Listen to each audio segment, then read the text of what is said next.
Assalamualaikum warahmatullahi wabarakatuh. Sebelumnya perkenalkan, kami dari kelompok 1, yang mana kelompok kami terdiri dari 2 anggota, ada Mas Joko Widodo dan saya sendiri, Maidia Nur Rahmani. Di sini kami akan mereview jurnal nasional dan jurnal internasional. Jurnal yang kedua atau jurnal nasional kami berjudul Sistem Pemantauan Kualitas Air Sungai secara Real-Time Berbasis IoT. Yang mana jurnal ini ada 8 penulis, ada Muhammad Salahuddin, ada Talha bin Imran, dan teman-temannya.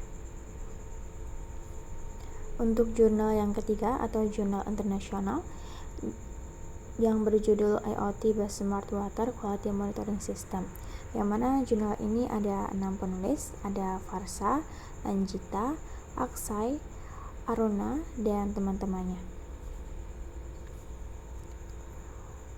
Pendahuluan. Jadi pada kedua jurnal ini mereka membahas pentingnya memantau kualitas air secara real time untuk mengatasi masalah polusi air dan memastikan pasokan air bersih. Kedua studi menyatakan bahwa polusi air adalah masalah serius yang memerlukan solusi teknologi untuk pemantauan berkelanjutan. Metodologi.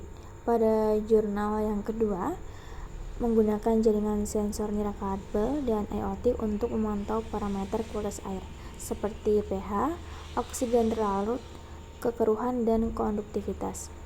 Data yang dikumpulkan dari sensor dikirimkan ke server pusat untuk analisis menggunakan model analisis data besar seperti Spark, MLIP, dan jaringan syaraf Tier 1 Deep Learning. Sistem ini juga memiliki kemampuan untuk mengirimkan peringatan otomatis melalui SMS. Nah, untuk jurnal yang ketiga, sistem pemantauan kualitas air berbasis IoT menggunakan sensor untuk memantau parameter seperti pH, konduktivitas, dan kekeruhan. Data dari sensor dikirimkan ke server cloud untuk dianalisis lebih lanjut. Untuk hasilnya, pada jurnal 2, dia menunjukkan bahwa sistem yang diusulkan mampu memberikan pemantauan kualitas air secara terus-menerus dengan konsumsi daya rendah dan biaya yang efisien. Analisis data real-time memungkinkan identifikasi cepat terhadap pencemaran air dan pengambilan tindakan pencegahan.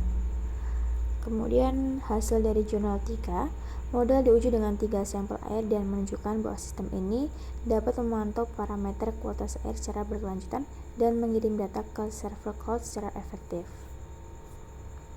Kesimpulannya, pada jurnal 2 menyimpulkan bahwa sistem pemantauan kualitas air berbasis IoT memberikan solusi yang efektif dan efisien untuk memantau kualitas air secara real time dengan dukungan dari pemerintah dan masyarakat yang penting untuk implementasi sistem ini secara luas. Kesimpulan pada jurnal 3, dia menawarkan solusi IoT yang efektif dan efisien untuk pemantauan kualitas air, membantu mendeteksi polusi pada tahap awal. Kelebihannya pada jurnal 2, pertama, penggunaan teknologi IoT dan BSN yang lebih maju.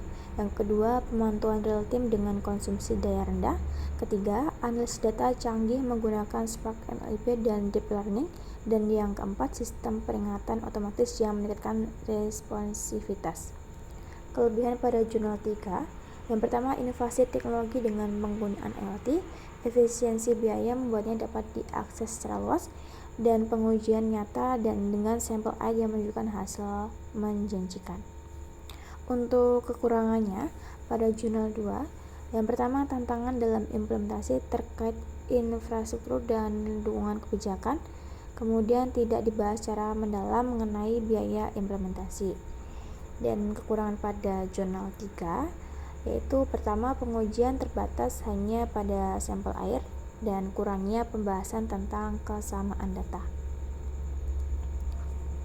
Baik, terima kasih. Mungkin itu ya perbandingan antara jurnal 2 dan jurnal 3, jurnal nasional dan jurnal internasional. Terima kasih. Wassalamualaikum warahmatullahi wabarakatuh.